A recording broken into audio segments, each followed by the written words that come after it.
Halo sahabatku, selamat datang kembali di channel Jeritan Hati. Tempat di mana setiap kisah punya makna, dan setiap air mata punya cerita. Apa kabarnya sahabatku semua hari ini? Semoga selalu dalam keadaan sehat dimanapun kalian berada. Seperti biasa, kita akan kembali menyelami sebuah kisah baru yang pastinya akan sangat menguras emosi dan perasaan kita.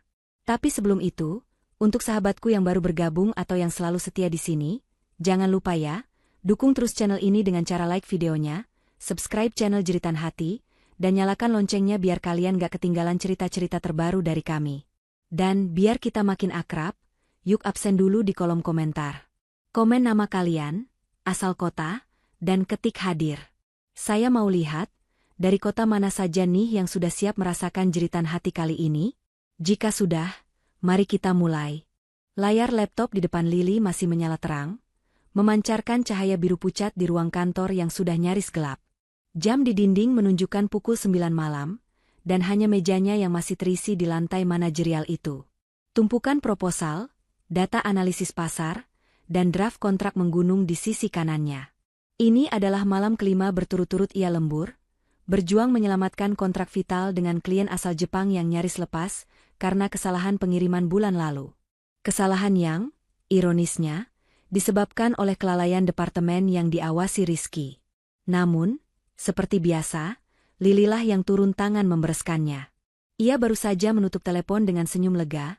Klien setuju melanjutkan kerjasama setelah Lily memberikan solusi logistik baru yang brilian, yang ia rancang dalam 2 hari tanpa tidur. Di perusahaan Bonafit milik ayah tirinya, Pak Ridho, Lily adalah mesin diesel yang tak pernah berhenti. Ia adalah motor penggerak utama, jantung yang memompa darah ke seluruh lini bisnis. Karyawan lain tahu, jika ada masalah yang buntu, jika ada target yang mustahil, nama Lily adalah jaminan solusi. Ia yang merintis divisi ekspor dari nol, ia yang menegosiasikan merger 3 tahun lalu, dan ia yang hafal nama setiap klien besar beserta preferensi detail mereka. Baginya, perusahaan ini bukan sekadar tempat kerja, ini adalah rumah yang ia bangun dengan keringatnya. Ia bekerja siang dan malam, mendedikasikan hidupnya untuk satu tujuan, membuat Pak Ridho bangga dan melihat perusahaan ini tumbuh pesat. Suara derap sepatu mahal memecah keheningan. Rizky, anak kandung Pak Ridho, muncul di pintu ruangan Lily dengan kemeja sutra yang 2 kancing atasnya terbuka, wangi parfumnya yang tajam langsung memenuhi ruangan. Ia melirik tumpukan berkas di meja Lily dengan tatapan mengejek. "Masih di sini, Li? Kayaknya hidupmu kurang hiburan, ya? Harusnya kamu ikut aku tadi, partinya seru banget," ujarnya sambil tertawa ringan, seolah fakta bahwa ia baru datang ke kantor pukul 9 malam adalah sebuah prestasi. Lily hanya mengangkat wajahnya sejenak, memberikan senyum tipis yang dipaksakan. "Ada deadline mendesak, Riz. Klien Jepang tadi baru konfirmasi lanjut." "Oh, yang hampir batal itu." Rizky mengibaskan tangannya dengan sikap meremehkan. "Repot banget.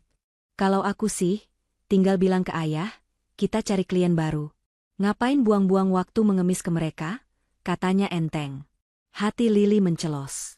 Mengemis? Batinnya. Ia baru saja menyelamatkan pendapatan puluhan miliar untuk perusahaan, dan Rizky menyebutnya mengemis. Inilah Rizky, pemuda yang merasa dunia ada dalam genggamannya, hanya karena ia terlahir sebagai putra mahkota.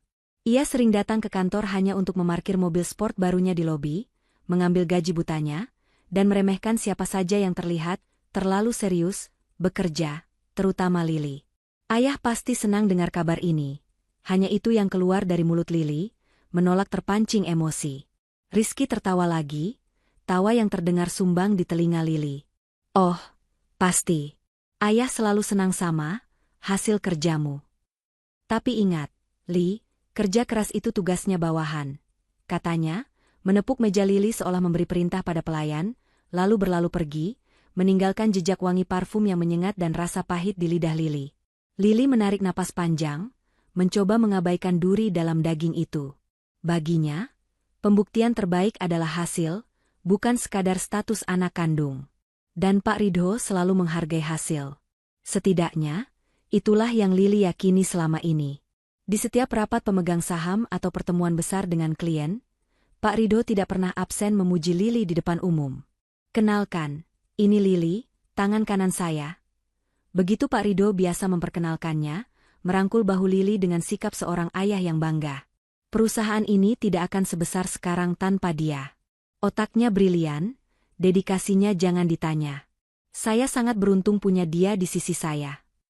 Lili selalu tersipu malu namun, hatinya menghangat setiap kali mendengar pujian itu.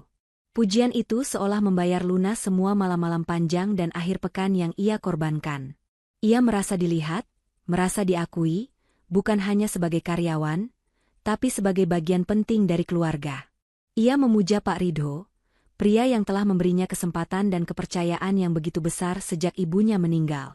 Namun, Lili tidak menyadari, atau mungkin menolak untuk menyadari, bahwa di balik senyum bangga Pak Ridho, sepasang mata Rizky, selalu menatapnya dengan campuran iri dan benci.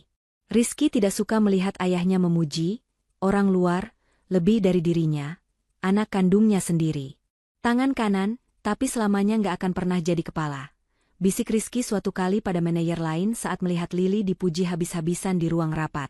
Bisikan sinis itu sampai ke telinga Lili, namun ia memilih untuk menepisnya sebagai angin lalu.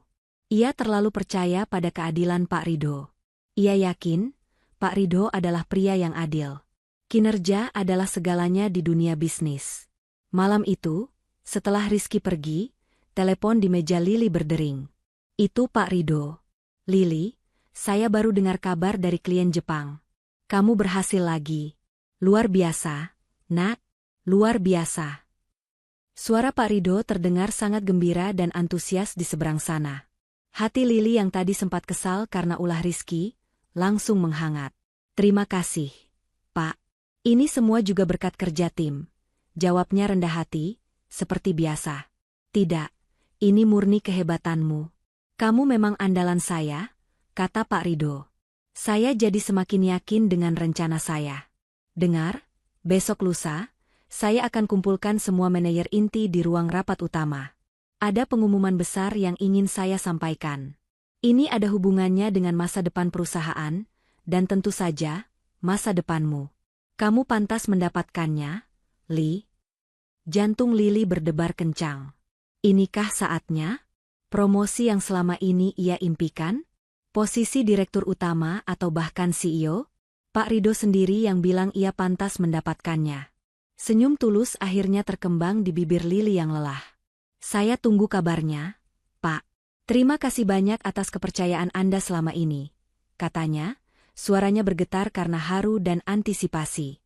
Selamat malam. Lili mematikan komputernya. Ia berjalan keluar dari gedung dengan langkah yang terasa lebih ringan, meski tubuhnya letih luar biasa. Angin malam menyapu wajahnya, terasa sejuk. Ia membayangkan pengumuman besar itu, membayangkan bagaimana ia akhirnya bisa memimpin perusahaan ini secara resmi, membawa visi-visi baru yang selama ini hanya tersimpan di kepalanya. Ia tidak tahu bahwa di rumah mewahnya, Pak Ridho baru saja menutup telepon dari Lili dan menoleh kepada Rizky yang duduk santai di sofa sambil bermain ponsel. Sudah ayah pancing dia. Lusa, kita umumkan kamu sebagai CEO baru. Dia tidak akan menduganya sama sekali. Rizky menyeringai, matanya tak beralih dari layar ponselnya. Bagus. Yah. Sudah saatnya, tangan kanan, itu dipotong biar tahu diri. 2 hari berikutnya terasa seperti mimpi bagi Lili. Ia bekerja dengan antusiasme yang meluap-luap namun tertahan. Langkahnya terasa lebih ringan, senyumnya lebih mudah terkembang, meskipun ia tetap harus membereskan beberapa masalah kecil yang ditinggalkan oleh Rizky di departemen lain. Ia bahkan menyempatkan diri membeli sebuah blazer baru berwarna biru navy yang elegan. Warna keberuntungan, bisiknya pada diri sendiri di ruang ganti. Ia sengaja menyiapkannya khusus untuk rapat besar lusa. Pagi hari itu, hari pengumuman, ia berdiri di depan cermin lebih lama dari biasanya. Ia mematut dirinya, memastikan blazer itu terpasang sempurna, rambutnya tertata rapi. Ia menarik napas panjang, mencoba menenangkan debaran jantungnya yang menggila. Inilah harinya, katanya pada bayangannya di cermin. Ia sudah membayangkan bagaimana nanti Pak Ridho akan memanggil namanya. Ia sudah menyusun pidato singkat di kepalanya. Ucapan terima kasih yang tulus kepada Pak Ridho atas kepercayaan yang diberikan, dan janji untuk membawa perusahaan ke level yang lebih tinggi. Sepanjang perjalanan ke kantor, pikirannya dipenuhi visi dan misi baru, strategi-strategi inovatif yang selama ini hanya tersimpan dalam proposal pribadinya, menunggu saat yang tepat untuk dieksekusi. Ia merasa semua pengorbanannya, semua malam tanpa tidur, semua akhir pekan yang dihabiskannya di depan laptop alih-alih berlibur, semuanya akan terbayar lunas hari ini. Ia akan memimpin, dan ia akan membuktikan bahwa Pak Ridho tidak salah pilih. Pukul 10 pagi. Ruang rapat utama, ruangan terbesar di lantai teratas yang biasanya hanya digunakan untuk rapat umum pemegang saham atau penandatanganan kontrak bernilai triliunan, telah terisi penuh. Para manajer inti dari semua divisi hadir. Wajah-wajah mereka menunjukkan ekspresi tegang sekaligus penasaran. Lili duduk di barisan depan, dekat meja podium, posisi yang selalu ia tempati sebagai tangan kanan Pak Ridho. Ia melirik ke sekeliling, mencoba tersenyum ramah. Beberapa manajer lain membalas senyumnya, beberapa bahkan mengangguk seolah memberi selamat lebih dulu. Mereka semua tahu siapa yang paling bekerja keras di perusahaan ini. Mereka semua mengira hari ini adalah hari penobatan Lili. Di samping kursi utama yang masih kosong, Rizky sudah duduk santai. Seperti biasa, ia lebih sibuk dengan ponselnya daripada memperhatikan suasana ruangan. Namun, berbeda dari biasanya, ada seringai tipis yang seolah terpaku di bibirnya. Lili melihatnya, namun ia mengabaikannya sebagai sikap canggung Rizky yang biasa di acara-acara formal. Tak lama kemudian, pintu utama terbuka. Pak Ridho masuk dengan langkah tegap, namun kali ini ia tidak sendiri. Di belakangnya, mengikuti seorang pria berjas rapi yang tidak Lili kenali, membawa map kulit tebal. Pria itu tampak seperti seorang notaris atau pengacara. Jantung Lili semakin berdebar kencang. Ini pasti lebih serius dari yang ia bayangkan. Pak Ridho berdiri di podium, berdeham sejenak, dan menyapukan pandangannya ke seluruh penjuru ruangan. Senyumnya tampak kaku, tidak seperti senyum bangganya yang biasa. Selamat pagi, rekan-rekan sekalian. Terima kasih atas kehadiran Anda di hari yang penting ini, Pak Ridho memulai pidatonya. Seperti yang kita semua ketahui, perusahaan ini telah berkembang pesat. Kita telah mencapai titik di mana regenerasi kepemimpinan adalah sebuah keharusan untuk memastikan keberlangsungan perusahaan di masa depan yang penuh tantangan. Lili menahan napas. Tangannya yang terkepal di bawah meja mulai terasa dingin dan berkeringat. Inilah saatnya, batinnya. Saya telah memikirkan ini matang-matang, lanjut Pak Ridho, suaranya menggema tegas. Saya mencari sosok yang darah muda. Sosok yang memiliki visi segar, yang mengerti tren masa kini, dan yang terpenting sosok yang bisa saya percayai sepenuhnya, 100%, untuk melanjutkan legasi yang sudah saya bangun dengan susah payah ini. Lili menundukkan kepalanya sedikit, berusaha menyembunyikan senyum haru yang mulai terkembang di bibirnya. Ia sudah menyiapkan diri untuk berdiri. Oleh karena itu, kata Pak Ridho, mengambil jeda dramatis yang terasa begitu panjang. Dengan bangga dan penuh keyakinan, saya umumkan posisi Chief Executive Officer, CEO baru perusahaan ini, akan saya serahkan kepada. Pak Ridho menoleh ke samping, ke arah putranya. Putra kandung saya, Rizky. Dunia Lili seakan berhenti berputar. Suara tepuk tangan yang terdengar ragu-ragu dan canggung dari beberapa manajer terdengar, seperti dengungan lebah yang jauh. Ia mengangkat kepalanya perlahan, matanya mengerjap, yakin bahwa ia salah dengar. Tapi tidak. Pemandangan di depannya begitu nyata. Pak Ridho sedang merangkul bahu Rizky, mengangkat tangan putranya itu ke udara seolah baru memenangkan pertandingan. Rizky berdiri, menyeringai penuh kemenangan. Ia menatap ke arah para manajer, lalu tatapannya berhenti tepat pada Lili. Itu bukan tatapan biasa. Itu adalah tatapan mengejek yang terang-terangan, penuh kemenangan dan rasa superioritas. Blazer biru navy yang dikenakan Lili tiba-tiba terasa mencekik lehernya. Napasnya sesak. Rizky, CEO, batin Lili berteriak. Rizky yang tidak pernah menyelesaikan satu proyek pun dengan benar? Rizky yang bulan lalu nyaris membuat mereka kehilangan klien Jepang? Ini lelucon. Ini pasti lelucon yang sangat tidak lucu. Rapat itu terasa berjalan begitu cepat setelah pengumuman tadi. Rizky maju ke podium, memberikan pidato singkat yang jelas ia baca dari ponselnya. Pidato arogan yang penuh dengan janji-janji kosong tentang era baru, digitalisasi, dan keseimbangan kerja, ironis, mengingat ia nyaris tak pernah bekerja. Begitu rapat ditutup, para manajer membubarkan diri dengan cepat. Banyak dari mereka yang berbisik-bisik sambil berjalan, dan beberapa di antaranya melirik Lily dengan tatapan iba. Lily tidak bisa bergerak dari kursinya. Kakinya terasa seperti jeli yang tidak bisa menopang tubuhnya. Ia harus bicara pada Pak Ridho. Ia butuh penjelasan. Ini tidak mungkin. Ia menunggu sampai ruangan itu hampir kosong. Pak Ridho terlihat sedang membereskan kertas-kertasnya di podium, tampak sangat puas. Di sampingnya, Rizky sedang menerima ucapan selamat dari beberapa penjilat. Lily mengumpulkan sisa-sisa kekuatannya dan bangkit berdiri. Ia berjalan menghampiri Pak Ridho. "Pak," panggilnya, suaranya bergetar hebat, nyaris tak terdengar. Pak Ridho mendongak. Senyum puas di wajahnya langsung memudar begitu melihat ekspresi Lily yang pucat pasi dan hancur. "Oh, Lily." "Ya?" sapanya, nadanya mendadak berubah kaku. "Pak, pengumuman tadi saya tidak mengerti." Lily memulai, berusaha sekuat tenaga menjaga suaranya agar tidak pecah. "Bapak bilang, Rizky, sebagai CEO? Lalu, bagaimana dengan saya?" "Bapak bilang di telepon. Bapak bilang ada pengumuman besar untuk masa depan saya." Pak Ridho menghela napas panjang. Ia meletakkan pulpennya dan menatap Lily. Tatapan itu, tatapan yang dilihat Lily sekarang bukanlah tatapan seorang mentor, bukan tatapan seorang ayah tiri yang bangga. Itu adalah tatapan dingin seorang pebisnis yang baru saja membuat keputusan transaksional. "Lily, dengar," katanya datar. "Kamu harus mengerti posisiku. Ini adalah perusahaan keluarga. Sudah saatnya darah kandung saya yang mengambil alih." Jantung Lily serasa diremas hingga hancur. Tapi kerja keras saya selama ini, dedikasi saya."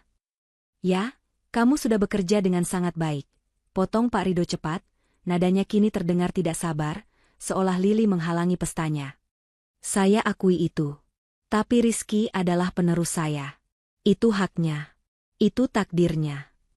Air mata sudah menggenang di pelupuk mata Lily, menolak untuk jatuh. Lalu posisi saya apa, Pak?"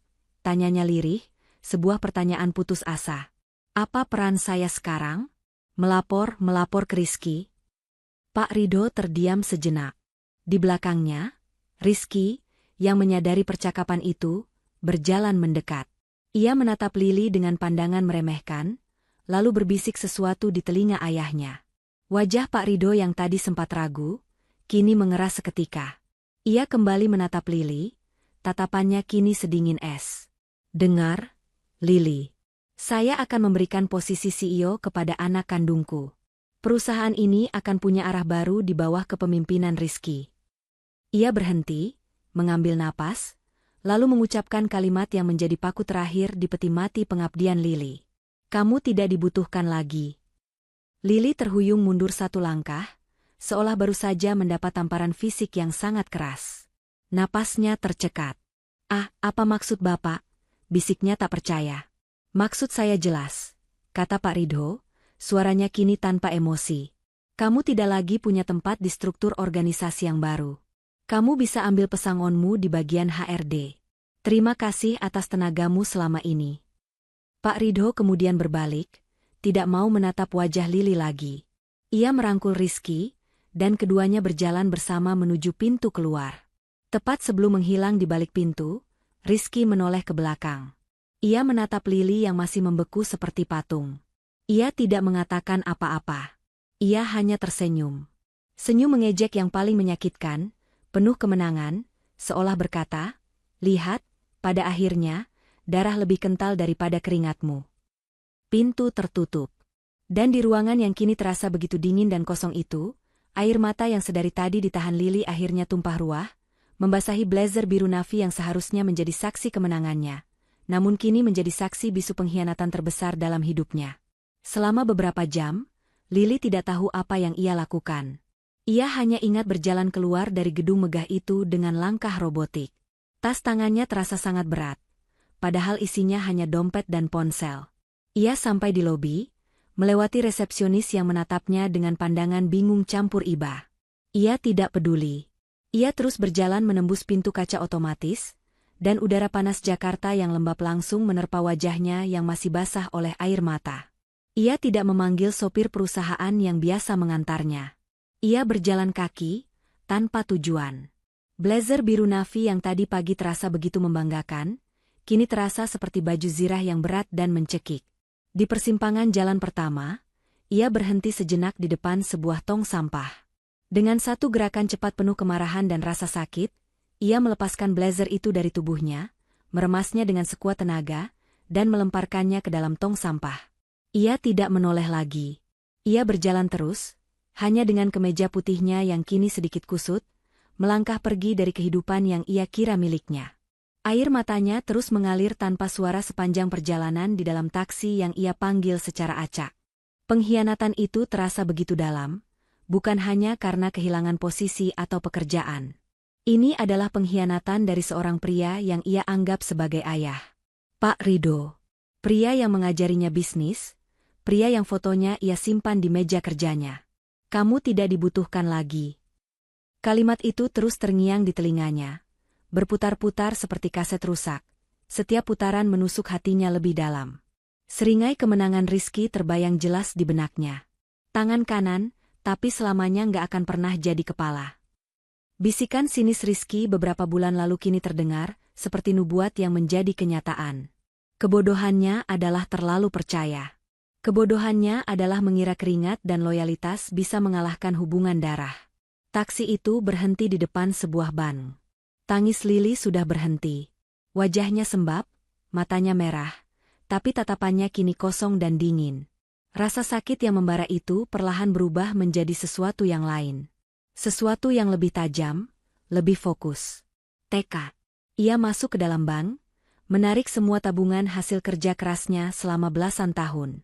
Jumlahnya cukup besar, buah dari bonus-bonus proyek besar yang ia menangkan. Ironis, uang yang ia dapatkan dari membesarkan perusahaan Pak Ridho kini, akan ia gunakan untuk memulai perlawanannya. Ia tidak pulang ke apartemennya, yang ironisnya juga difasilitasi perusahaan. Ia tahu ia harus segera pindah. Ia pergi ke sebuah hotel melati di pinggir kota, tempat yang tidak akan dicari oleh siapapun. Di kamar hotel yang sempit dan berbau apek itu, Lili duduk di tepi ranjang. Ia meletakkan tas tangannya.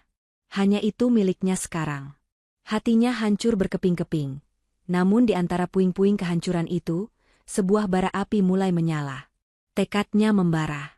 Mereka mengambil jabatannya, mereka mengambil harga dirinya, tapi mereka tidak bisa mengambil satu hal, otaknya, dan jaringannya. Selama ini, klien-klien besar, para pemasok kunci, dan para manajer proyek di perusahaan rekanan, mereka tidak berurusan dengan brand perusahaan Pak Ridho. Mereka berurusan dengan Lili. Mereka percaya pada Lili. Mereka percaya pada analisisnya yang tajam, solusinya yang cepat, dan integritasnya yang tak pernah goyah. Pak Ridho dan Rizky mungkin memiliki gedung dan nama perusahaan, tapi Lili memiliki sesuatu yang jauh lebih berharga, kepercayaan. 2 hari ia mengurung diri. Bukan untuk meratap, tapi untuk menyusun rencana. Ponsel lamanya, ponsel perusahaan, ia hancurkan dan ia buang. Laptop perusahaan ia tinggalkan begitu saja di meja kerjanya. Ia membeli laptop baru yang murah dan beberapa ponsel baru dengan nomor-nomor baru. Langkah pertamanya adalah mencari markas. Ia tidak mencari kantor mewah di pusat bisnis. Ia tahu itu buang-buang uang. Ia mencari sebuah ruko kecil berlantai 2 yang terbengkalai di kawasan bisnis yang sedang berkembang, agak jauh dari pusat kota. Tempat itu berdebu, cat dindingnya mengelupas, dan listriknya harus disambung ulang. Tapi Lili melihat potensinya. Sewanya murah, lokasinya strategis dekat dengan jalur distribusi logistik utama. Ia membayar sewa untuk 1 tahun ke depan secara tunai hari itu juga. Malam itu, di lantai 2 ruko yang kosong dan gelap, hanya diterangi cahaya dari layar laptop barunya, Lili duduk bersila di lantai yang dingin. Ia hanya membeli 1 meja lipat dan 1 kursi plastik. Gema langkah kakinya terdengar jelas di ruangan kosong itu, sangat kontras dengan karpet tebal peredam suara di kantor lamanya yang mewah. Ia membuka sebuah file yang selama ini ia simpan di penyimpanan awan pribadinya, sebuah file yang ia buat sebagai cadangan darurat bertahun-tahun lalu. Itu adalah jaringan emas Nya. Daftar lengkap kontak pribadi setiap orang kunci yang pernah bekerja sama dengannya. Bukan sekadar email kantor, tapi nomor ponsel pribadi, email pribadi, bahkan beberapa kontak manajer senior yang sudah pensiun namun masih memiliki pengaruh besar. Lily menarik napas panjang. Inilah saatnya. Ia tidak perlu memohon, ia tidak perlu menjelaskan, ia tidak perlu menjelek-jelekan perusahaan lamanya. Orang-orang ini cukup pintar untuk mengerti apa yang sedang terjadi jika, tangan kanan, Pak Ridho tiba-tiba mendirikan perusahaannya sendiri. Ia membuka aplikasi pesan singkatnya. Ia mengetik sebuah pesan yang sama, pesan yang singkat, profesional, namun syarat makna. Ia mengirimkannya satu persatu, secara manual, ke lebih dari 50 kontak kunci yang ada di daftarnya. Kepada para direktur pengadaan, manajer logistik, kepala proyek, dan bahkan beberapa CEO perusahaan rekanan yang selama ini menghormatinya. Pesan itu berbunyi, "Selamat malam, Bapak Ibu, nama kontak. Dengan ini saya informasikan, saya, Lily, telah memulai perusahaan konsultasi dan logistik saya sendiri. Kantor baru saya beralamat di alamat Ruko Kecil Lily. Terima kasih atas kerjasama dan kepercayaan yang telah terjalin baik selama ini. Tidak ada ajakan untuk pindah. Tidak ada rayuan bisnis.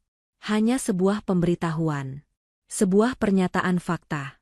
Ia tahu persis apa efek dari pesan singkat itu. Di dunia bisnis yang kejam, reputasi dan kompetensi adalah raja. Dan ia baru saja mengumumkan kepada semua orang bahwa sang raja, atau lebih tepatnya sang ratu, telah pindah istana. Setelah pesan terakhir terkirim, Lily mematikan ponselnya. Ia menatap keluar jendela ruko yang kotor, ke arah jalanan yang sepi. Ia sendirian. Ia memulai dari nol. Tapi untuk pertama kalinya setelah 2 hari yang terasa seperti neraka, ia tersenyum. Senyum tipis, dingin, dan penuh perhitungan. Ia tidak perlu mencari klien. Ia hanya perlu menunggu. Jaring emas itu telah ia tebar, dan ia tahu, ikan-ikan besar akan segera menyambarnya. Sementara Lily mulai menata fondasi baru di rukonya yang sederhana, di gedung pencakar langit yang baru saja ia tinggalkan, kekacauan mulai bersemi. Di ruang rapat utama, Rizky, dalam balutan jas termahalnya, duduk di kursi CEO yang seharusnya menjadi milik Lily. Ia memimpin rapat manajer pertamanya. Alih-alih membahas strategi, rapat itu diisi dengan arogansinya. Ia memaparkan rencana-rencana besar yang tidak realistis, seperti ekspansi global dalam 6 bulan, dan menggandakan profit kuartal ini, tanpa memberikan satu pun langkah konkret. Ia menolak semua masukan dari manajer senior, menyebut ide-ide mereka kuno dan tidak relevan dengan era digital. Pak Ridho duduk di sampingnya, bukan sebagai pemimpin, tapi sebagai penasihat yang tampak canggung. Awalnya ia bangga melihat putranya di kursi itu, namun kebanggaan itu perlahan terkikis melihat cara Rizky membentak manajer logistik yang sudah bekerja puluhan tahun. "Ayah," bisik Rizky di tengah rapat, cukup keras untuk didengar beberapa orang. Para manajer ini sepertinya masih terpengaruh oleh Lily. "Kita harus tunjukkan siapa bosnya sekarang." Pak Ridho hanya mengangguk pelan, memilih untuk membiarkan putranya memegang kendali. Setelah rapat yang menegangkan dan tanpa hasil itu, Rizky kembali ke ruang CEO-nya yang mewah. "Oke, agenda pertama," katanya pada asisten barunya yang tampak ketakutan. "Hubungkan saya dengan Pak Gunawan. Klien terbesar harus tahu bahwa perusahaan ini sekarang dipegang oleh pemimpin yang lebih visioner." Pak Gunawan adalah seorang taipan properti kawakan. Ia tipe pebisnis generasi lama yang memegang teguh prinsip. Satu kesalahan teknis berarti akhir dari kerjasama. Ia menghargai presisi di atas segalanya. Selama ini, ia hanya mau berurusan dengan Lily. Lily adalah satu-satunya orang yang ia percayai untuk menangani spesifikasi material fondasi untuk proyek-proyek high-risk-nya, di mana kesalahan 1 mm saja bisa berakibat fatal. Siang itu, Pak Gunawan sedang meninjau maket proyek barunya ketika sekretarisnya masuk. "Pak, ada telepon dari perusahaan Pak Ridho. CEO baru mereka, Pak Rizky, ingin bicara." Pak Gunawan mengerutkan kening. "Rizky? Siapa itu?" Biasanya Lily yang menelepon. "Ya sudah, sambungkan," katanya penasaran. "Selamat siang, Pak Gunawan yang terhormat." Sapa Rizky dengan nada yang dibuat-buat ramah, seolah sedang membacakan naskah. Saya Rizky, CEO baru di sini, menggantikan era kepemimpinan yang lama. Saya hanya ingin memastikan bahwa kerjasama kita ke depan akan berjalan lebih milenial dan lebih cepat. Pak Gunawan memutar bola matanya. Milenial? Maksud kamu apa? Saya tidak butuh milenial, Nak. Saya butuh material saya tiba tepat waktu dan spesifikasinya benar. Omong-omong, bagaimana progres pengiriman baja A514 untuk proyek Menara Kembar saya? Lili bilang dia sudah mengamankan dari pemasok di Jerman. Di seberang telepon, Rizky terdiam sejenak. Ia tidak membaca berkas apapun. Ia merasa tertantang. A514, batinnya. Ia mencoba mengingat-ingat istilah yang pernah ia dengar di rapat sambil lalu. Oh, tenang saja, Pak. Jawab Rizky dengan tawa yang dipaksakan, mencoba terdengar pintar. Soal baja itu, tim saya sudah urus. Malah, saya sarankan kita upgrade saja, Pak. Kita ganti pakai A36 saja, yang lebih fleksibel dan lebih mudah didapat. Lebih efisien secara biaya juga, Pak. Bapak pasti suka, kan? Hening. Di ruangannya yang mewah, Pak Gunawan membeku. Tangannya yang memegang telepon bergetar. A36? Baja karbon rendah biasa? Untuk fondasi menara pencakar langit? Bocah ini gila. Bocah ini bukan hanya tidak kompeten, dia berbahaya. Dia baru saja menyarankan penggunaan material yang bisa membuat gedungnya runtuh, hanya demi efisiensi. Kemarahan Pak Gunawan meledak seketika. Apa kamu bilang? Teriaknya. Suaranya menggelegar membuat asisten Rizky di luar ruangan terlonjak kaget. A36? Kamu mau membunuh ribuan orang. Hah? Kamu tahu apa bedanya A514 dengan A36? Kamu pikir ini proyek bikin kandang ayam? Kamu ini siapa? Di mana Lili? Rizky tergagap. Ia tidak menyangka reaksinya akan seperti ini. Pak, saya kan hanya menyarankan. Maksud saya... Diam kamu, potong Pak Gunawan, wajahnya sudah memerah padam. Saya tidak mau bicara dengan anak kecil yang baru belajar bisnis kemarin sore. Kamu dan perusahaanmu selesai. Jangan pernah hubungi saya lagi. Kle. Pak Gunawan membanting gagang teleponnya begitu keras, hingga dudukannya retak. Napasnya terengah-engah. Ini bencana. Seluruh jadwal proyeknya terancam hanya karena kebodohan satu orang. Rina, panggilnya pada sekretarisnya. Cari Lili. Bukan di perusahaan Pak Rido. Saya dengar dia sudah tidak di sana. Cari tahu di mana dia sekarang. Saya tidak peduli bagaimana caranya, temukan dia. Sekretarisnya panik, namun ia teringat sesuatu. Sebentar, Pak. 2 hari lalu, sepertinya ada pesan singkat yang masuk ke ponsel Bapak dari nomor baru. Mengatasnamakan Ibu Lili. Pak Gunawan segera menyambar ponsel pribadinya. Benar saja. Di antara tumpukan pesan, ada satu pesan singkat dari nomor tak dikenal. Pesan dari Lili.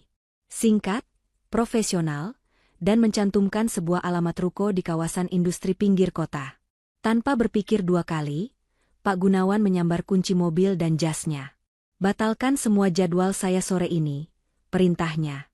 Saya harus pergi ke alamat ini. Sekarang. Setengah jam kemudian, sebuah sedan mewah Eropa berhenti di depan ruko Lili yang kotor dan berdebu.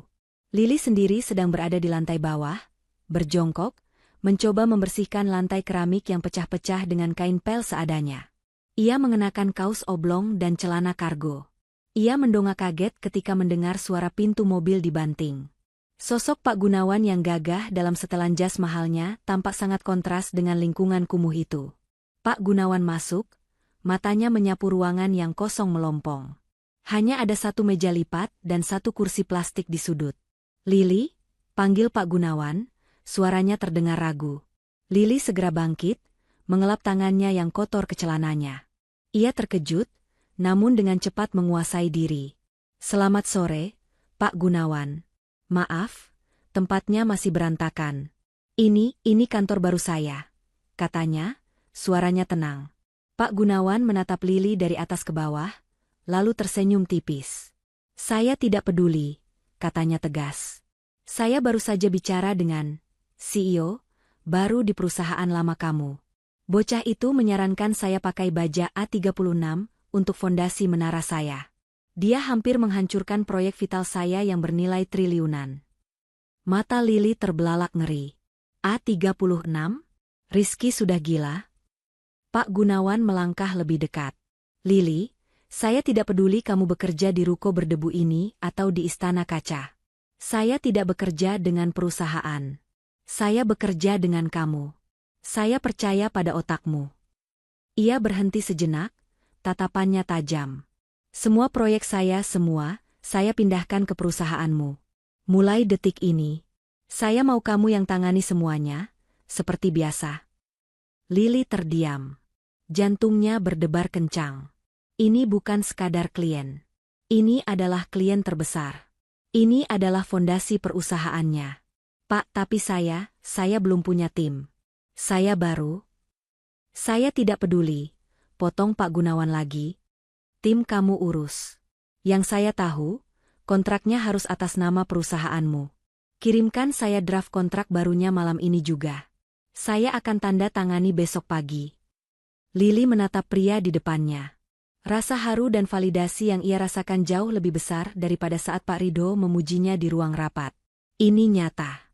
Baik, Pak, kata Lili, suaranya kini mantap dan penuh percaya diri. Akan saya siapkan. Terima kasih atas kepercayaannya. Pak Gunawan mengangguk.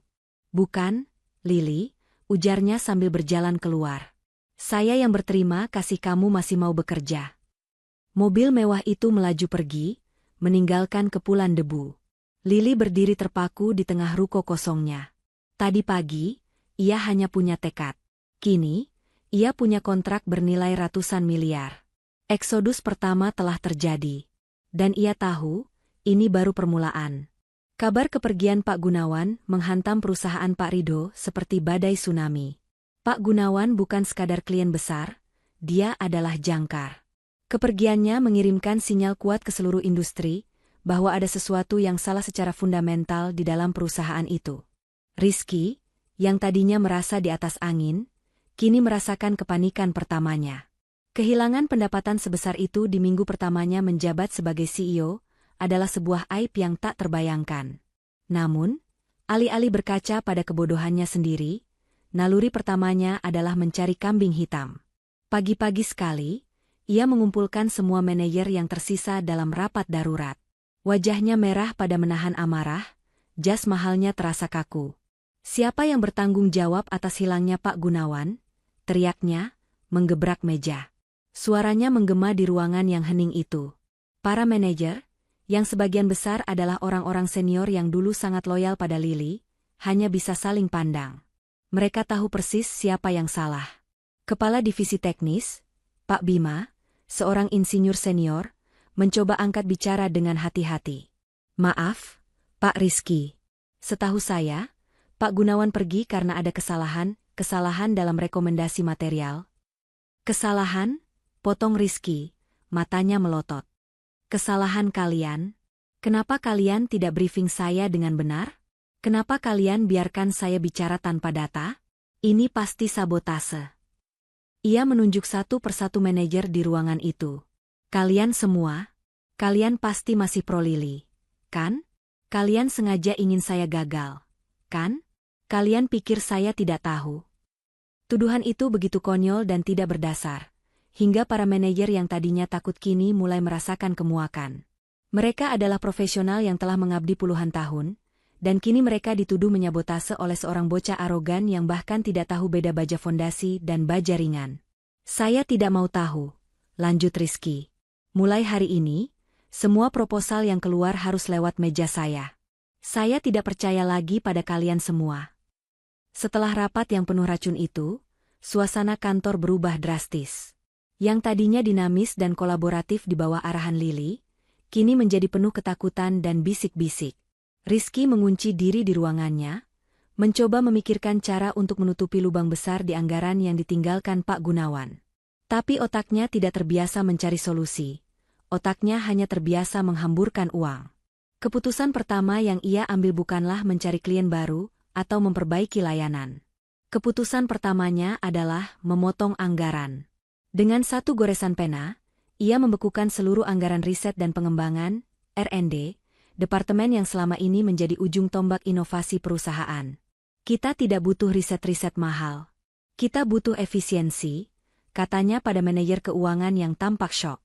Tak hanya itu, ia juga mengumumkan pembatalan bonus kinerja kuartalan untuk semua karyawan, dengan alasan perusahaan sedang melakukan penghematan besar-besaran.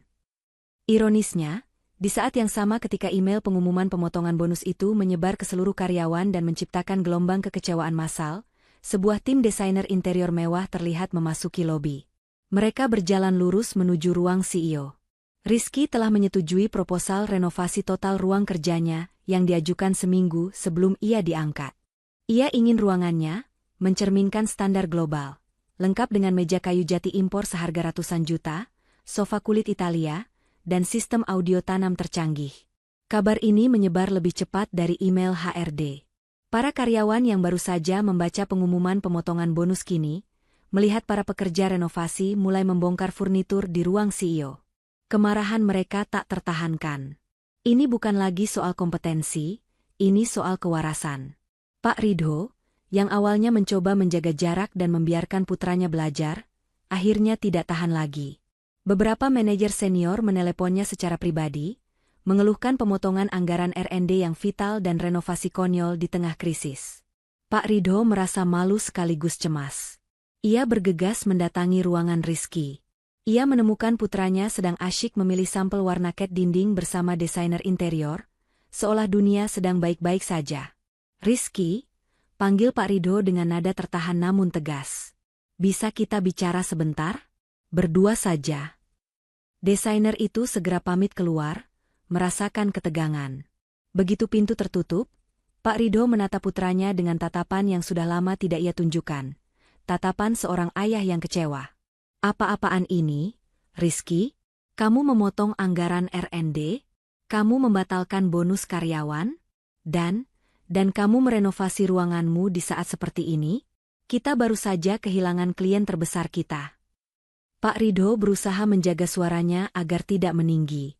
Rizky, yang merasa kenyamanannya diganggu, langsung memasang wajah defensif. Ia melempar buku sampel cat itu ke sofa. "Memangnya kenapa? Yah? Justru karena kita kehilangan klien, citra kita harus kuat. Pemimpin itu harus terlihat sukses biar klien baru percaya.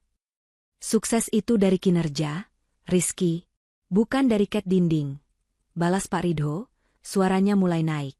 "Kinerja kita itu ada di R&D, ada di semangat karyawan yang kamu bayar pakai bonus. Apa yang kamu lakukan ini gegabah. Tunda renovasi ini. Pulihkan anggaran R&D. Kita harus fokus menenangkan klien-klien lain sebelum mereka ikut pergi." Nasihat itu masuk akal. Nasihat itu adalah langkah yang benar. Tapi bagi telinga Rizky yang arogan, itu terdengar seperti penghinaan. Ia merasa ayahnya meragukannya. Ia merasa ayahnya masih membandingkannya dengan Lily. "Cukup, yah?" bentak Rizky, suaranya menggelegar, membuat Pak Ridho terkejut hingga mundur selangkah.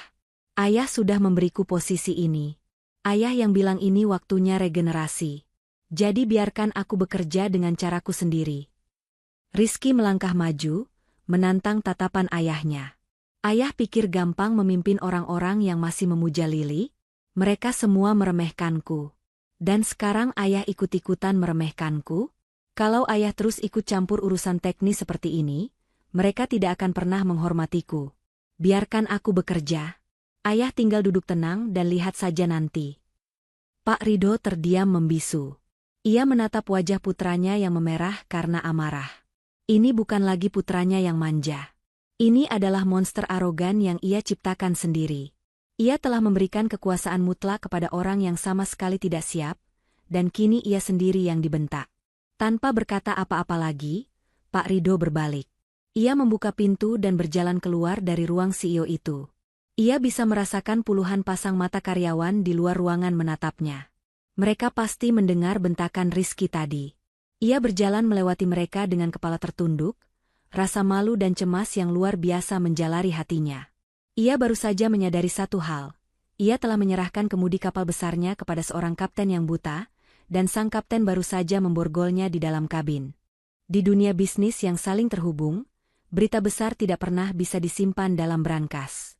Kabar perginya Pak Gunawan, klien jangkar bernilai triliunan, menyebar di kalangan industri lebih cepat daripada rilis pers resmi. Kabar itu bergerak melalui panggilan telepon pribadi, pesan singkat antar CEO, dan di lapangan golf tempat para eksekutif bermain. Gosip itu seragam, Pak Gunawan pindah. Dia meninggalkan perusahaan Ridho. CEO barunya, anak ingusan itu, menyarankannya pakai material fondasi yang salah. Dalam sekejap, reputasi perusahaan yang telah dibangun Lili belasan tahun, hancur dalam seminggu di tangan Rizky. Di ruko kecilnya, Lili baru saja menerima email konfirmasi tanda tangan digital dari Pak Gunawan. Kontrak itu nyata.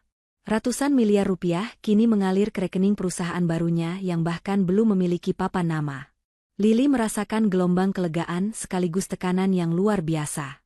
Ia tidak bisa menangani proyek sebesar ini sendirian. Ia butuh tim. Ia butuh orang-orang terbaik.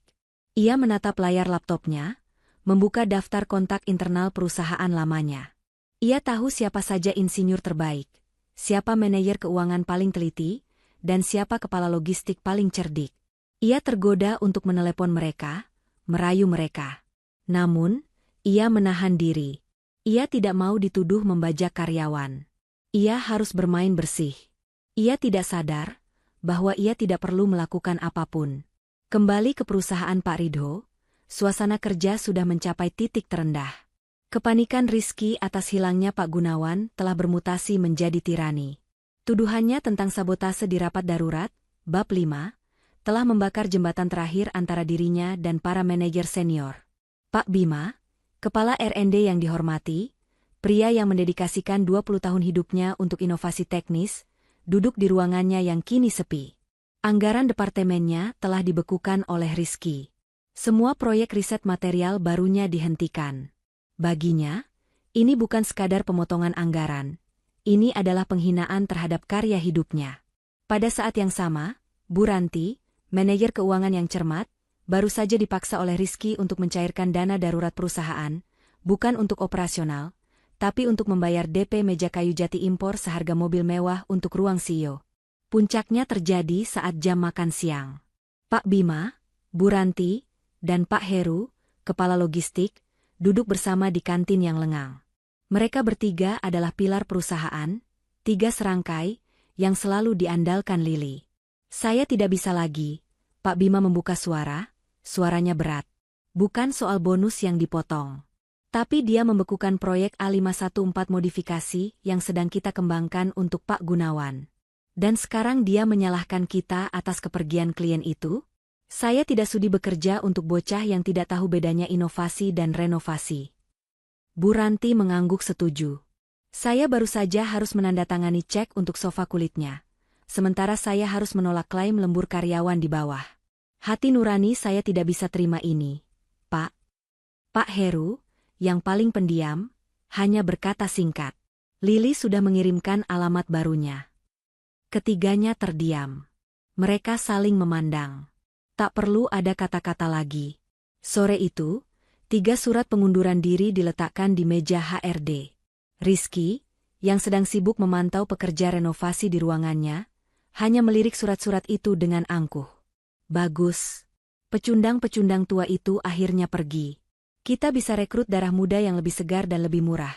Teriaknya pada asistennya, tidak menyadari bahwa ia baru saja membiarkan jantung, otak, dan sistem peredaran darah perusahaannya berjalan keluar pintu dengan sukarela. Keesokan paginya, Lili sedang menyapu lantai rukonya ketika sebuah mobil kijang tua berhenti di depan. Pak Bima, Bu Ranti, dan Pak Heru turun dari mobil, masing-masing membawa laptop pribadi mereka. Lili tertegun. Pak, Ibu, ada apa ini? Pak Bima tersenyum tipis. Selamat pagi, Bu Lili. Kami dengar Anda butuh tim. Kami siap bekerja. Tapi di sini, saya belum bisa menggaji kalian. Kata Lili tergagap, merasa tidak enak hati. Bu Ranti tertawa kecil. Gaji urusan nanti, Bu. Yang penting kami bisa bekerja lagi dengan orang yang kompeten.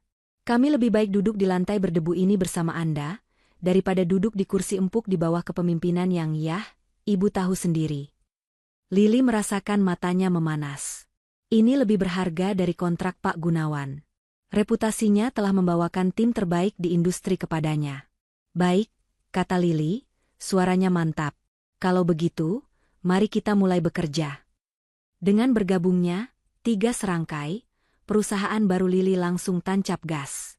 Mereka bukan lagi startup. Mereka adalah tim elit yang berganti seragam.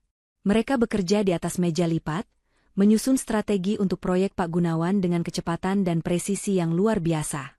Sementara itu, berita di industri terus berkembang. Klien-klien lain yang mendengar Pak Gunawan pindah, ditambah dengan kabar mundurnya 3 manajer pilar secara bersamaan, mulai panik. Salah satunya adalah Bu Susan, pemilik konsorsium logistik besar di pelabuhan. Kontraknya akan habis bulan depan. Ia harus segera mengambil keputusan, perpanjang dengan Rizky, atau cari alternatif lain. Ia memutuskan memberi Rizky kesempatan. Ia meminta proposal perpanjangan kontrak.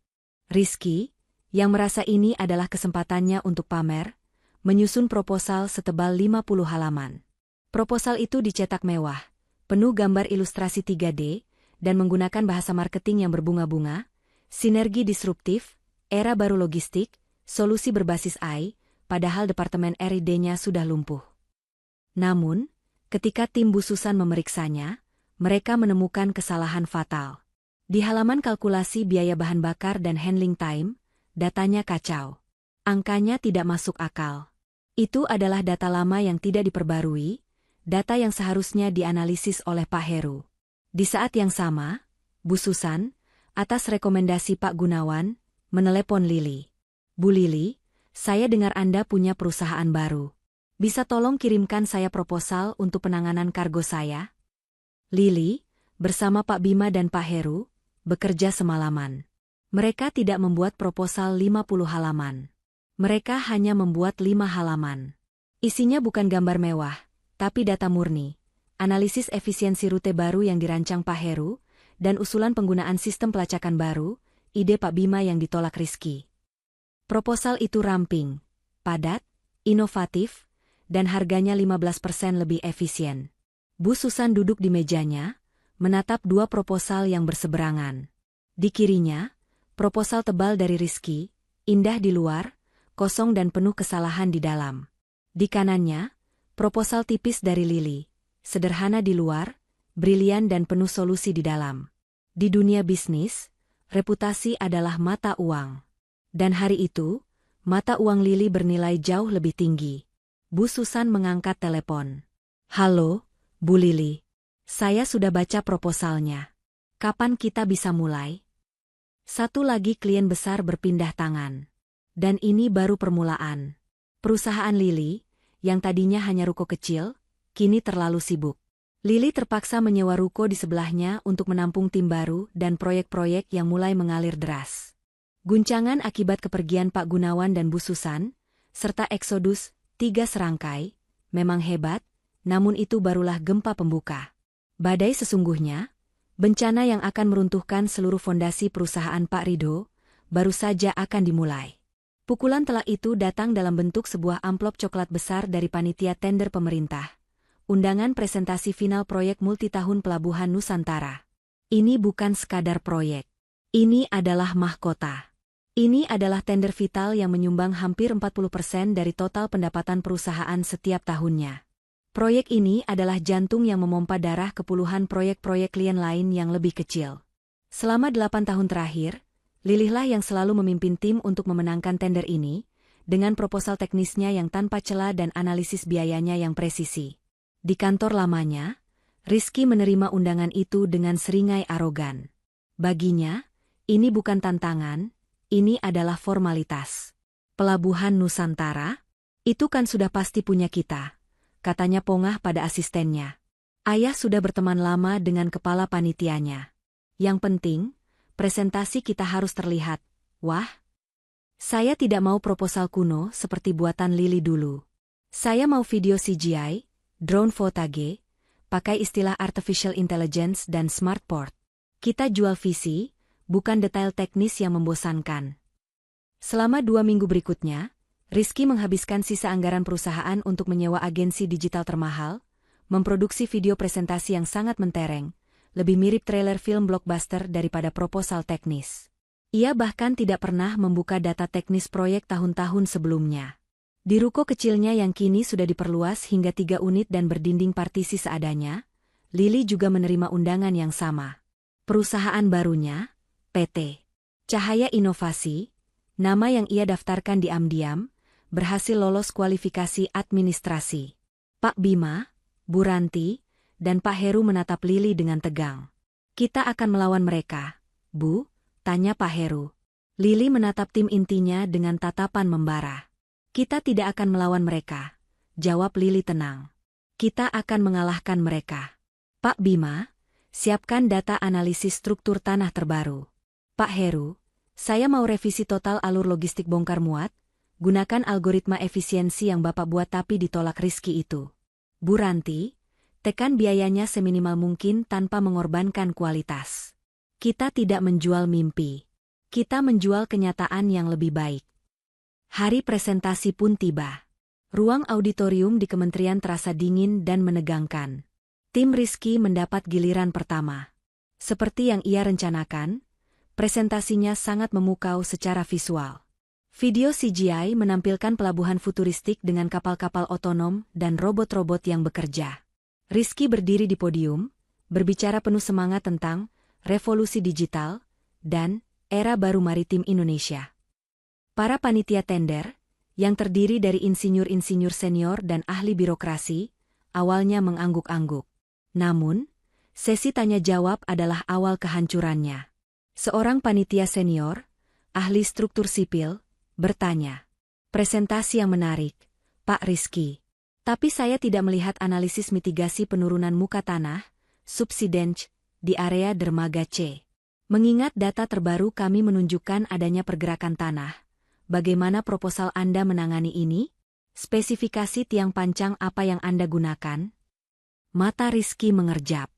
Penurunan muka tanah? Tiang pancang? Itu tidak ada di naskah pidatonya.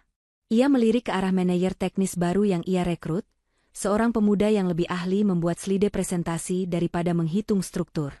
Pemuda itu sama pucatnya. Rizky mencoba tertawa. Itu masalah teknis yang sangat detail, Pak. Tentu saja tim kami sudah memikirkannya. Yang terpenting adalah visi besarnya, Pak. Visi Smart Port ini. Visi tidak akan ada artinya jika dermaga Anda amblas dalam 5 tahun. Pak Rizky, potong panitia itu dengan nada dingin. Tolong berikan jawabannya. Spesifikasi apa? Rizky tergagap. Nanti tim kami akan mengirimkan datanya secara tertulis. Para panitia saling berpandangan. Jawabannya sudah jelas. Mereka baru saja melihat seorang kapten yang tidak tahu apa-apa tentang kapalnya sendiri. Giliran terakhir adalah PT Cahaya Inovasi. Lily melangkah ke podium, hanya membawa 1 laptop. Tidak ada video CGI. Di belakangnya, duduk Pak Bima dan Pak Heru. Presentasi Lily singkat, padat, dan penuh data. Ia tidak menjual revolusi. Ia menjual evolusi yang efisien dan aman. Slide 5. Kata Lily tenang, menjawab pertanyaan Bapak mengenai mitigasi penurunan muka tanah di dermaga C. Para panitia terkejut. Lily bahkan belum ditanya. Pak Bima lalu maju. Ia tidak menampilkan gambar indah. Ia menampilkan data seismik dan kalkulasi teknis yang rumit. Kami mengusulkan penggunaan spoon pile K900 dengan kedalaman 40 meter, dikombinasikan dengan teknik soil stabilization geotestile. Ini 15% lebih mahal di awal, tapi menghemat 40% biaya perawatan dalam 10 tahun ke depan dan menjamin dermaga tidak akan bergerak lebih dari 2 mm per dekade. Ini datanya. Pak Bima menjelaskan setiap angka dengan keyakinan seorang veteran. Kemudian Pak Heru maju, menjelaskan bagaimana algoritma barunya bisa memangkas waktu tunggu kapal, dwelling time, dari 3 hari menjadi 1,5 hari. Bu Ranti, yang duduk di barisan depan, sudah menyiapkan proposal biaya yang 10% lebih murah secara keseluruhan dibanding proposal Rizky, namun dengan spesifikasi teknis yang 100% lebih unggul. Sesi tanya-jawab berlangsung selama 1 jam, Dan setiap pertanyaan teknis yang dilontarkan panitia, dijawab dengan lugas dan meyakinkan oleh tim Lili. 3 hari kemudian, pengumuman itu dirilis di situs resmi kementerian. Pemenang tender proyek multitahun Pelabuhan Nusantara adalah PT Cahaya Inovasi. Kabar itu meledak seperti bom atom di industri. Sebuah perusahaan ruko yang baru berumur beberapa minggu, mengalahkan raksasa industri yang sudah memegang proyek itu selama 8 tahun. Kemenangan ini bukan sekadar kemenangan. Ini adalah validasi publik. Bagi klien-klien lain yang tersisa di perusahaan Pak Ridho, yang selama ini masih ragu-ragu, yang masih wait and see, kabar ini adalah lonceng kematian. Mereka akhirnya sadar. Otak, jantung, dan tulang punggung perusahaan itu, Lili, 3 serangkai, telah benar-benar pindah. Yang tersisa di perusahaan Pak Ridho hanyalah cangkang kosong yang mewah. Gelombang terakhir, gelombang terbesar, akhirnya datang. Dimulai dari perusahaan pelayaran menengah, diikuti oleh pabrik-pabrik manufaktur, lalu perusahaan agrobisnis. Email-email pemutusan kontrak membanjiri inbox perusahaan Pak Ridho. Telepon berdering tanpa henti, bukan untuk order baru, tapi untuk membatalkan order yang sudah berjalan. Mereka tidak mau mengambil risiko. Jika proyek pemerintah sebesar Pelabuhan Nusantara saja bisa lepas, apalagi proyek kecil mereka? Dalam 1 minggu setelah pengumuman tender itu, perusahaan Pak Ridho kehilangan hampir seluruh klien yang tersisa.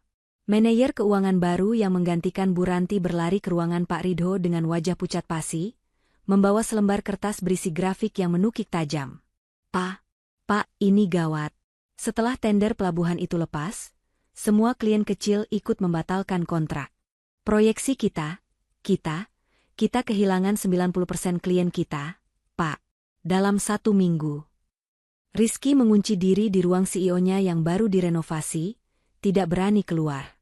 Pak Ridho hanya duduk terdiam, menatap kosong ke dinding. Kehancuran itu kini bukan lagi prediksi. Kehancuran itu telah tiba. Keheningan. Itulah suara pertama yang menyambut Pak Ridho keesokan paginya. Bukan keheningan damai, tapi keheningan yang memekakan telinga, seperti keheningan di pemakaman. Kantor yang dulu riuh rendah dengan dering telepon, suara ketikan keyboard, dan langkah kaki orang-orang sibuk, kini senyap.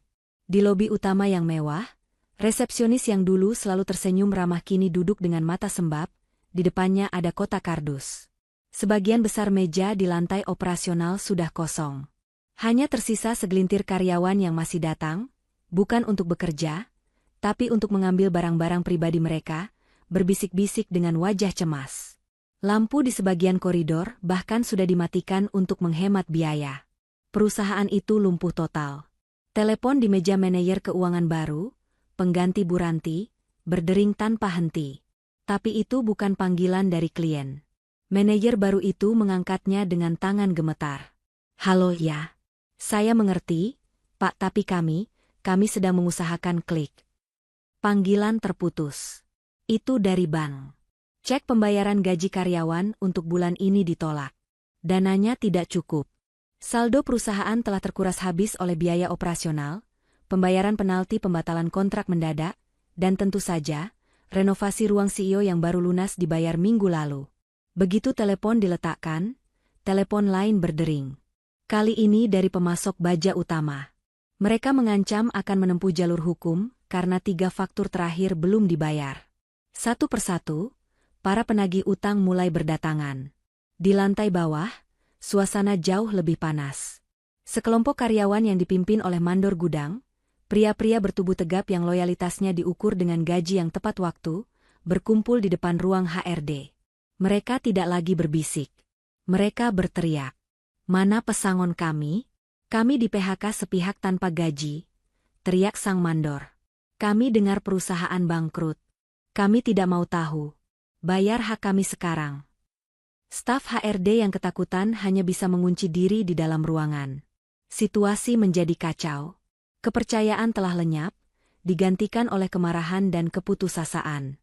Dan di mana Rizky di tengah semua ini? Di mana sang kapten visioner yang menjanjikan era baru? Itu? Ia tidak ada di ruang CEO-nya yang mewah. Ruangan dengan meja kayu jati impor dan sofa kulit Italia itu kosong melompong. Rizky tidak datang ke kantor. Ia mengunci diri di rumah mewahnya, mematikan ponselnya, tidak berani menghadapi badai yang ia ciptakan sendiri. Ia panik. Ia ketakutan. Ia tidak tahu apa yang harus dilakukan. Ini semua terjadi terlalu cepat. Ia pikir memimpin perusahaan itu mudah. Hanya soal memberi perintah dan menikmati fasilitas. Ia tidak pernah siap menghadapi konsekuensi. Pak Ridho berjalan sendirian di koridor yang gelap. Ia tampak menua 10 tahun dalam semalam. Punggungnya yang dulu tegap kini sedikit membungkuk.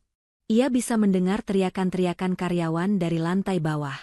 Ia bisa merasakan aura keputusasaan di udara. Ia akhirnya tiba di depan ruang CEO yang baru direnovasi itu. Ia membukanya. Hening. Hanya wangi cat baru dan kulit mahal yang tercium.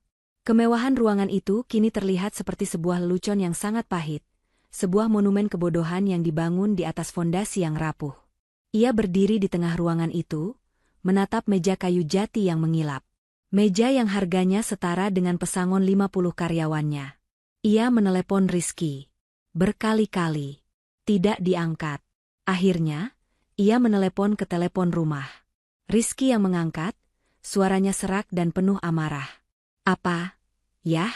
Aku lagi sibuk cari solusi. Solusi apa? Tanya Pak Ridho, suaranya datar dan kosong. Karyawan di bawah menuntut pesangon. Bank memblokir rekening kita. Pemasok mengancam akan menuntut kita. Perusahaan ini hancur, Rizky. Ini semua gara-gara Lili. Teriak Rizky dari seberang telepon, suaranya melengking histeris. Ia akhirnya menemukan kambing hitam yang ia cari. Dia yang mencuri semua klien kita. Dia yang membayar orang-orang tender itu. Dia menyabotase kita dari luar. Ini sabotase. Yah, kita harus tuntut dia. Kita harus penjarakan dia. Dia perampok. Tuntutan itu, tuduhan itu, terdengar sangat absurd di telinga Pak Ridho. Menuntut Lili karena bekerja lebih baik? Menuntut Lili karena klien lebih memercayainya? Pak Ridho menutup teleponnya tanpa berkata apa-apa lagi. Ia tidak bisa lagi marah pada putranya. Ia hanya merasa lelah. Lelah yang teramat sangat. Ia berjalan keluar dari ruang CEO yang megah itu, menutup pintunya perlahan. Ia berjalan kembali ke ruangan kerjanya yang lama, ruangan yang ia gunakan sebelum ia memberikan segalanya pada Rizky. Ruangan itu berdebu, tidak terurus. Ia duduk di kursi lamanya yang sudah sedikit usang. Ia menatap keluar jendela, ke arah gedung-gedung lain yang sibuk, ke arah dunia yang terus berputar, tidak peduli pada kerajaannya yang baru saja runtuh. Ia teringat hari di ruang rapat itu. Hari di mana ia dengan angkuh mengumumkan Rizky sebagai CEO. Ia teringat tatapan Rizky yang mengejek, dan tatapan Lili yang hancur berkeping-keping. Kamu tidak dibutuhkan lagi. Kalimat itu kini berbalik menghantamnya. Ia baru menyadarinya sekarang. Ia tidak memecat seorang karyawan. Ia telah memecat fondasi. Ia telah memecat pilar-pilar baja yang menopang seluruh bangunan ini. Ia telah memecat Pak Bima sang inovator, Bu Ranti sang penjaga brankas, dan Pak Heru sang ahli strategi logistik. Dan yang terparah, ia telah memecat Lili, sang arsitek utama. Dan apa yang ia pertahankan? Ia mempertahankan atap yang rapuh. Atap yang indah, mahal, namun rapuh, yang ia paksakan untuk menopang dirinya sendiri. Dan kini, atap itu runtuh, menimpa kepalanya sendiri. Perusahaan yang ia bangun dengan darah dan keringat selama 30 tahun hancur lebur dalam hitungan minggu, oleh tangannya sendiri, dan oleh tangan putra kandung yang ia banggakan. Pak Ridho duduk di dalam kegelapan. Listrik di sebagian besar lantai gedung itu telah diputus. Hanya ruang kerjanya yang masih menyala, ditenagai oleh genset darurat yang suaranya meraung-raung di kejauhan, seolah menjadi musik pengiring kematian perusahaannya. Di luar, langit Jakarta sudah berwarna oranye pekat, tanda senja akan segera tiba, namun di dalam ruangan itu, rasanya seperti malam abadi. Meja mahoni kokoh di depannya kini tertutup tumpukan surat, bukan proposal proyek, melainkan surat somasi, surat tagihan dari para pemasok, dan satu surat paling tebal dari kurator yang ditunjuk pengadilan. Perusahaan itu secara resmi dinyatakan pailit. Semua telah berakhir. Rizky, putranya, darah kandungnya yang ia bela mati-matian, telah pergi. 2 hari lalu, Tepat ketika surat sita aset pertama tiba, Rizky menghilang. Ia tidak mengunci diri di rumah. Ia kabur. Ia menguras bersih rekening pribadi bersama yang Pak Ridho siapkan untuk dana darurat mereka, lalu terbang ke luar negeri. Ia hanya meninggalkan sepucuk surat singkat di meja makan rumah mewah mereka, rumah yang juga akan segera disita. Surat itu tidak berisi penyesalan. Surat itu berisi tuduhan. Ini semua salah ayah, tulisnya. Ayah terlalu lama membiarkan Lili berkuasa. Ayah tidak becus mengajariku. Aku pergi untuk mencari hidupku sendiri. Jangan cari aku. Pak Ridho meremas surat itu dalam genggamannya. Kosong. Itulah yang ia rasakan. Ia telah kehilangan segalanya dalam sekejap mata. Perusahaan yang ia bangun dari nol. Rumah yang ia tinggali. Dan seorang putra yang ternyata tidak lebih dari seorang pengecut egois. Ia sendirian, di tengah puing-puing kerajaannya, menunggu para penagih utang datang untuk mengambil sisa-sisa hidupnya. Ia tidak lagi marah. Ia hanya merasakan kehampaan yang dingin dan menusuk. Ia berjalan keluar dari ruangannya, menyusuri koridor yang gelap. Gema langkah kakinya sendiri terdengar begitu keras di lantai marmer yang dulu ramai. Ia melewati ruang CEO baru yang kini disegel oleh ban.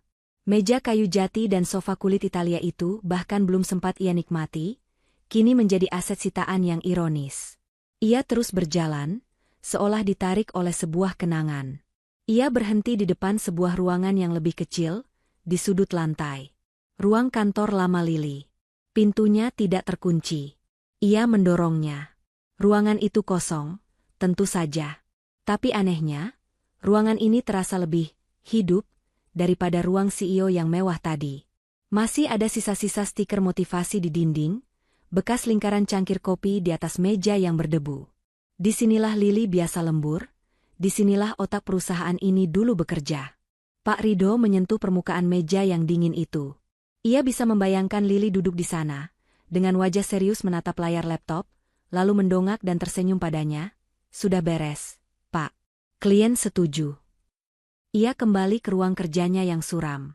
Ia duduk di kursinya yang usang. Ia harus mencari sesuatu. Dokumen asuransi pribadinya.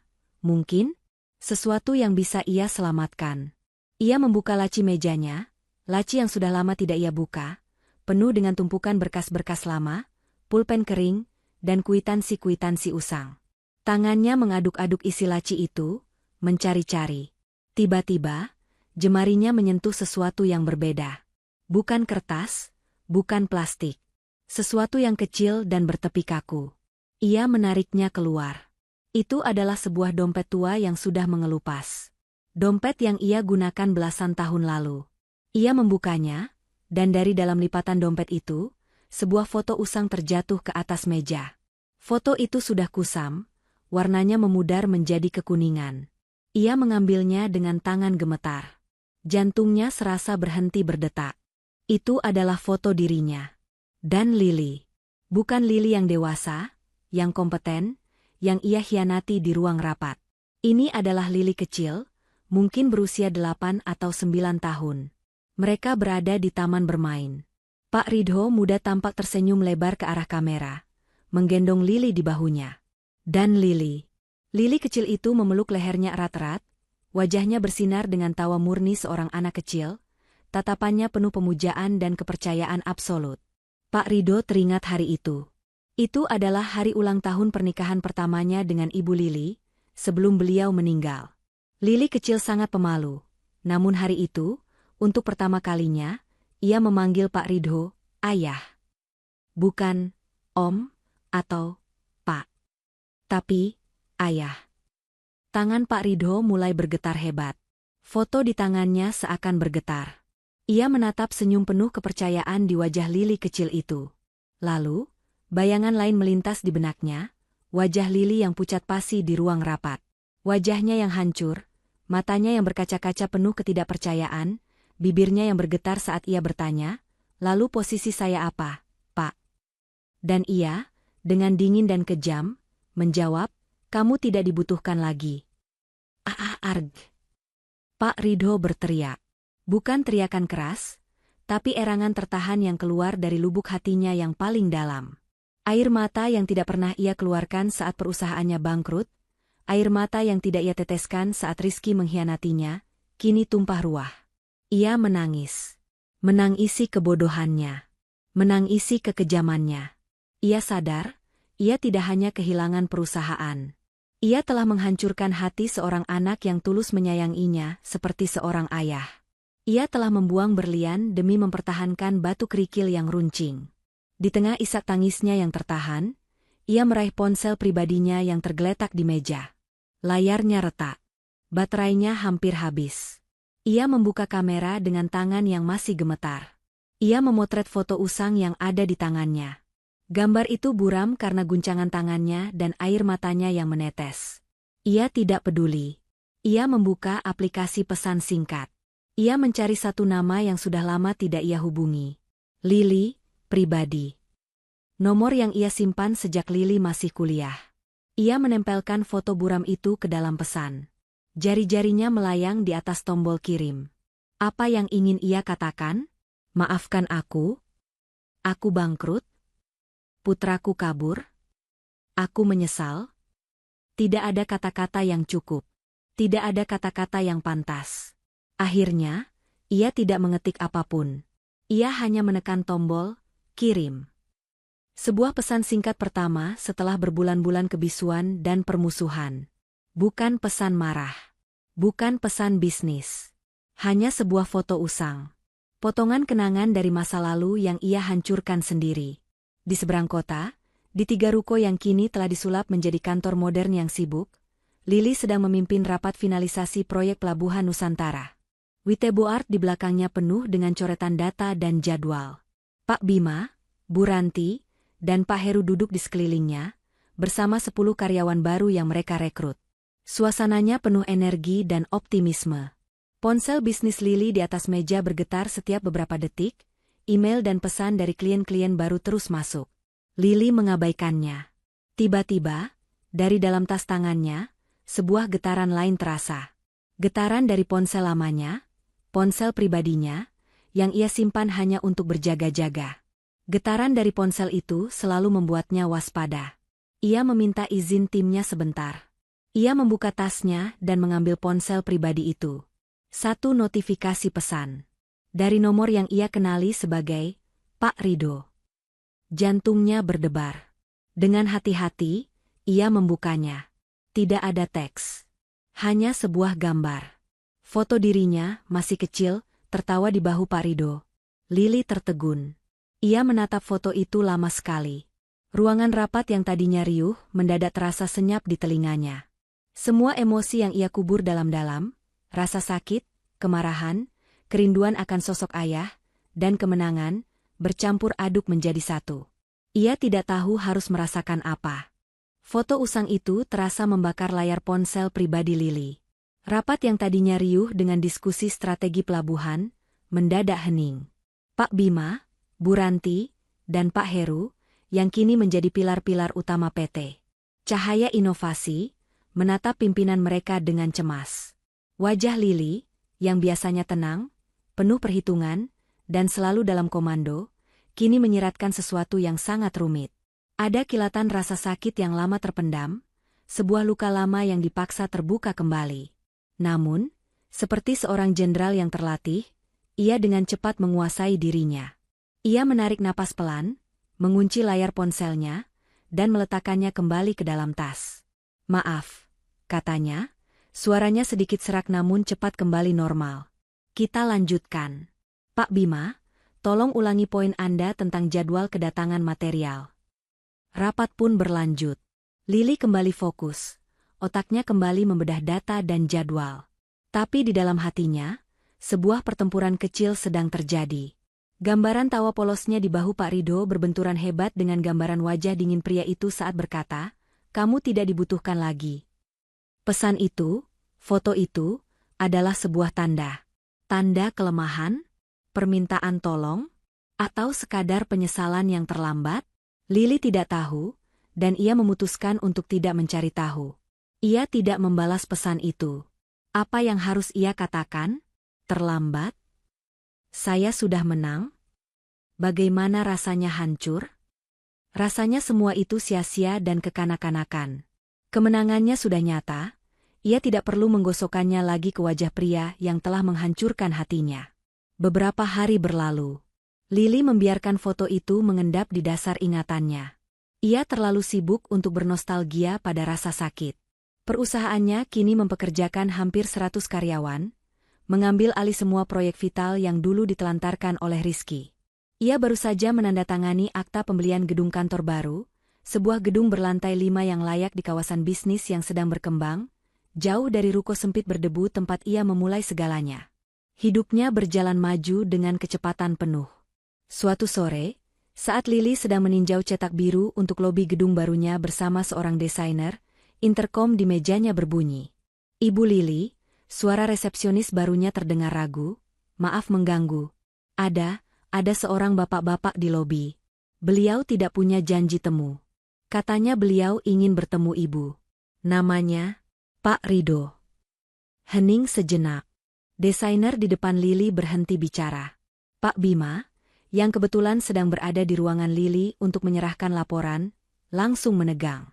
Ia menatap Lily, siap melakukan apapun yang diperintahkan pimpinannya. Lily menutup matanya sejenak, menghela napas panjang. Ia sudah menduga ini akan terjadi. "Terima kasih, Santi," katanya tenang ke interkom. "Biarkan beliau masuk. Antar ke ruangan saya."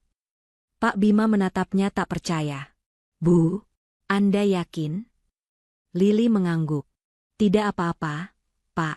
Tolong berikan kami waktu sebentar." Pintu ruang kerja Lily terbuka. Ruangan itu tidak semewah ruang CEO lama Pak Ridho. Tidak ada sofa kulit Italia atau meja kayu jati impor. Ruangan ini fungsional, rapi, dindingnya dipenuhi papan tulis berisi strategi, dan jendelanya besar menghadap ke kota yang sibuk. Sosok yang masuk membuat Lily nyaris tidak mengenalinya. Pria itu bukan lagi Pak Ridho yang gagah, yang selalu memakai jas mahal yang disetrika sempurna, dan sepatu mengilap yang berbunyi tegas di lantai marmer. Pria di depannya terlihat jauh lebih tua. Rambutnya yang dulu hitam legam kini dipenuhi uban, tipis, dan sedikit acak-acakan. Ia memakai kemeja batik pudar yang tampak kebesaran di tubuhnya yang menyusut. Ia berdiri canggung di ambang pintu, tangannya terkepal di sisi tubuh. Matanya yang dulu tajam dan penuh kuasa, kini kuyu, kosong, dan penuh penyesalan. Ia menatap Lily, lalu menatap sekeliling ruangan yang penuh aktivitas itu, seolah tak percaya. "Kantormu berkembang pesat," bisik Pak Ridho, suaranya serak. Itu lebih sebagai pernyataan pada diri sendiri daripada pujian. Lily hanya mengangguk sopan, tidak tersenyum. "Silakan duduk, Pak," katanya, menunjuk kursi di depan mejanya. Pak Ridho tidak duduk. Ia hanya melangkah maju beberapa langkah, lalu berhenti di tengah ruangan. "Aku." Ia memulai, suaranya bergetar hebat. "Aku menerima foto yang Bapak kirim," potong Lily, nadanya datar. Tidak dingin, tapi juga tidak hangat. Hanya sebuah pengakuan fakta. Pak Ridho menelan ludah, matanya mulai berkaca-kaca. "Ya, foto itu. Aku menemukannya saat aku membereskan barang-barangku yang tersisa." Ia berhenti, mencari kekuatan untuk melanjutkan. "Lily, aku datang bukan untuk memintamu kembali." Ia menatap Lily dengan tatapan yang begitu rapuh. "Aku juga tidak datang untuk memohon bantuan finansial. Semuanya sudah selesai. Perusahaanku pailit. Rumahku disita." Lily tetap diam, wajahnya tenang. Ia hanya mendengarkan. "Aku datang." Ia menarik napas dalam-dalam, suaranya kini pecah, "untuk berterima kasih." Alis Lily sedikit terangkat. "Terima kasih." "Ya," kata Pak Ridho, air mata akhirnya menetes di pipinya yang tirus. Kamu mengajariku, melalui kehancuran yang sangat menyakitkan ini, apa arti loyalitas sejati dan bakat yang sesungguhnya. Aku salah, Li." Kata itu akhirnya terucap, kata yang selama ini ia anggap sebagai kelemahan, kata yang tak pernah ia ucapkan. "Aku dibutakan oleh darah. Aku dibutakan oleh egoku yang bodoh. Aku pikir Rizky adalah penerusku, padahal penerusku yang sebenarnya ada di depanku setiap hari, bekerja siang dan malam untukku. Dan aku membuangnya." Ia tertawa getir, sebuah tawa yang lebih terdengar seperti isakan. Rizky, dia pergi. Kabur ke luar negeri. Meninggalkanku dengan semua utang. Ia menyeka air matanya dengan punggung tangan yang gemetar. Aku kehilangan perusahaan. Aku kehilangan rumahku. Aku kehilangan putraku. Tapi dari semua kehilangan itu, saat aku melihat foto itu, aku sadar yang paling menyakitkan, aku kehilanganmu. Bertahun-tahun lalu, aku kehilangan anak perempuanku. Lili terdiam lama sekali. Ia mendengarkan setiap kata pengakuan itu. Ada sebagian kecil dari hatinya yang merasa iba melihat pria yang dulu ia puja kini hancur di depannya. Tapi luka yang ditinggalkan terlalu dalam untuk disembuhkan hanya dengan kata maaf atau air mata penyesalan. Ia tidak akan membalas dengan amarah. Itu tidak perlu lagi. Kemenangannya sudah nyata. Kemenangannya adalah kantor yang sibuk di luar sana, tim yang solid di sampingnya, dan masa depan yang ia genggam sendiri. Saya tidak kehilangan apa-apa, Pak, kata Lili akhirnya, suaranya kini tenang namun sangat mantap. Ia memanggilnya, Pak, bukan lagi, Ayah. Sebuah batasan yang tegas dan jelas. Pak Ridho mendongak, menatapnya bingung. Maksudmu? Saya tidak kehilangan pekerjaan. Saya tidak kehilangan klien. Saya tidak kehilangan harga diri. Jelas Lili, menatap lurus ke mata pria itu. Saya hanya menemukan apa yang memang seharusnya menjadi milik saya. Selama belasan tahun, saya bekerja untuk membangun impian Bapak. Saat Bapak memecat saya, Bapak hanya memaksa saya untuk berhenti dan mulai bekerja demi impian saya sendiri. Saya menemukan nilai diri saya yang sesungguhnya. Ia tersenyum tipis. Senyum pertama yang ia berikan pada pria itu, tapi itu bukan senyum hangat. Itu senyum seseorang yang telah bebas. Jadi, mungkin seharusnya saya yang berterima kasih pada Bapak. Kata-kata Lili telak. Lugas, jujur, dan tanpa amarah. Pak Ridho mengerti. Sangat mengerti. Tidak ada lagi yang perlu dibicarakan. Tidak akan ada rekonsiliasi. Tidak ada pengampunan yang mudah. Yang ada hanyalah penerimaan atas konsekuensi. Ia mengangguk pelan, seolah beban terberat di pundaknya baru saja terangkat, digantikan oleh kenyataan pahit yang harus ia pikul sendirian selamanya. Kamu benar, bisiknya. Kamu sudah jadi wanita yang hebat. Lili, ibumu pasti bangga. Ia berbalik, punggungnya yang kini membungkuk itu terlihat sangat rapuh. Ia berjalan pelan keluar dari ruangan itu, kepalanya tertunduk. Lili melihat punggung itu menghilang di balik pintu. Pintu tertutup. Lili tidak menangis. Ia tidak tersenyum penuh kemenangan. Ia hanya menatap keluar jendela, ke arah kota yang sibuk, ke arah langit senja yang cerah. Ia merasa lega, bebas. Beban masa lalu, beban pembuktian diri pada sosok ayah tiri, semuanya telah terangkat. Ketenangan sejati akhirnya datang. Kemenangan sejatinya bukanlah melihat Pak Ridho hancur. Kemenangan sejatinya adalah menyadari bahwa nilainya tidak pernah ditentukan oleh pengakuan Pak Ridho atau jabatan CEO di perusahaan itu. Nilainya ada di dalam dirinya sendiri, di otaknya, di integritasnya. Ia berbalik, mengambil draft cetak biru gedung barunya. Dan ia kembali bekerja, melangkah maju ke masa depan yang ia bangun dengan tangannya sendiri. Integritas dan kompetensi sejati adalah aset yang tak ternilai. Nilai diri Anda tidak ditentukan oleh jabatan atau pengakuan orang lain, melainkan oleh kemampuan dan karakter Anda. Pengkhianatan mungkin menyakitkan, tapi itu seringkali menjadi paksaan agar Anda berhenti membangun impian orang lain dan mulai membangun impian Anda sendiri.